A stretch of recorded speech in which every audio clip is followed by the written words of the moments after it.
वो पल जिसने मुझे माँ बना दिया। बचपन से ही मैं अपने मोटापे को लेकर सबकी आंखों का निशाना बनी रही। मोहल्ले के बच्चे हो या मेरे अपने परिवार के सदस्य, सबने मुझे मोटी हाथी और न जाने किस किस नाम से पुकारा।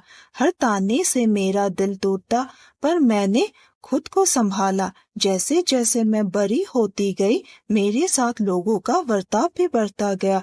दोस्तों, कहानी में आगे बढ़ने से पहले वीडियो को जरूर लाइक करें और कमेंट करके अपने सुझाव हमें जरूर दें। आपकी राय हमारे लिए बहुत महत्वपूर्ण है। मेरे पिताजी का सपना था कि मैं अच्छी पढ़ाई करूं और अपने पैरों पर खड़ी हो सकूं। मैंने उनकी इच्छा का मान रखते हुए एमए की पढ़ाई पूरी की, मगर मेरे पिता का अचानक स्वर्गवास हो गया और इस दुख ने मुझे भीतर तक झकझोर दिया। पिता के जाने के बाद से ही मेरे घर में मुझे लेकर एक नई चिंता ने जन्म लिया। मेरी शादी, मेरी सभी कजन बहनों की शादियां हो चुकी थी और मैं अकेले रह गई थी। रिश्तेदारों और समाज का दबाव दिन प्रतिदिन बढ़ता जा रहा था। लड़के वाले मुझे देखने आते थे, पर मेरा मोटापा देखकर तुरंत नकार देते थे।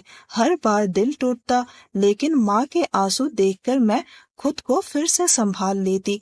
एक दिन मेरी एक दूर की बुआ ने माँ से कहा, भाभी, मेरे जान पहचान में एक लड़का है, सरकारी नौकरी करता है, अच्छा लड़का है, वो तुम्हारी बेटी को देखने आना चाहता है। माँ को थोड़ा संदेह हुआ, लेकिन उन्होंने मुझसे बिना पूछे ही हाँ कर दी।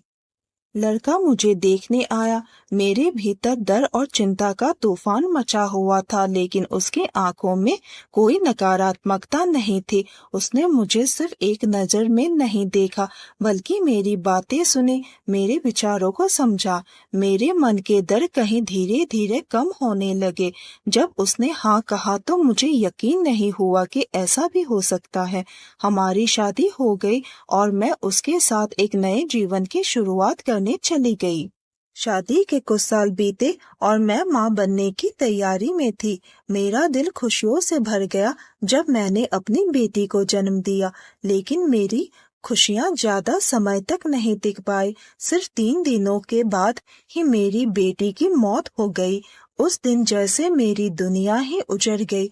मैं पूरी तरह से टूट गई थी। मेरी जेठानी, जो हमेशा से ही मेरे मोटापे और शक्ल को लेकर ताने मारती थी, ने फिर से ताना मारा, तुम अब कभी माँ नहीं बन पाओगी। तुम्हारी माँ की भी तो एक ही बेटी थी और वो तुम हो। इन शब्दों ने मुझे अंदर तक घायल कर दिया। मैंने मन में ठान लिया कि मैं खुद को कमजोर नहीं पड़ने दूंगी। कुछ सालों बाद मैंने एक बेटे को जन्म दिया। मेरे बेटे के आने के बाद जैसे मेरी दुनिया में फिर से रंग भर गए।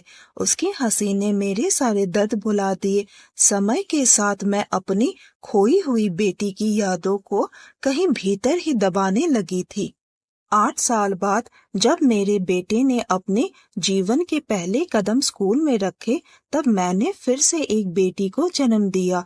उस पल मुझे ऐसा लगा जैसे मेरी खोई हुई बेटी फिर से मेरे पास आ गई हो।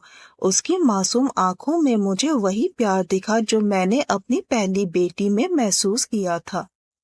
आज मेरा बेटा 8 साल का हो चुका है और मेरी बेटी कुछ ही महीनों की है।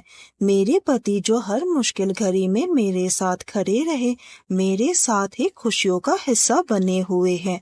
हमारी जिंदगी अब पूरी हो चुकी है। हर वो ताना, हर वो दर्द जो मैंने झेला, अब सिर्फ एक याद बनकर रह गया है। अब हम सभी खुश हैं और मैं अपने जिंदगी में आई इस नई खुशबू के साथ हर दिन को जी रही हूँ। इस घटना के माध्यम से मैंने सीखा कि चाहे जीवन में कितनी भी कठिनाइयाँ क्यों न आए, अपने आप पर विश्वास रखना सबसे जरूरी है। जीवन में कभी हार नहीं माननी चाहिए, क्योंकि हर कठिनाई के बाद एक नया सवेरा जरूर आता है। दोस्तों, अगर आपको कहानी पसंद आई हो तो लाइक, शेयर और सब्सक्राइब करना बिल्कुल मत भूलिए और नोटिफिकेशन बेल को जरूर दबाएं ताकि अगली अपडेट सबसे पहले आपको मिले। साथ ही कमेंट करके अपने सुझाव हमें जरूर दें। आपकी राय हमारे लिए बहुत महत्वपूर्ण है। धन्यवाद।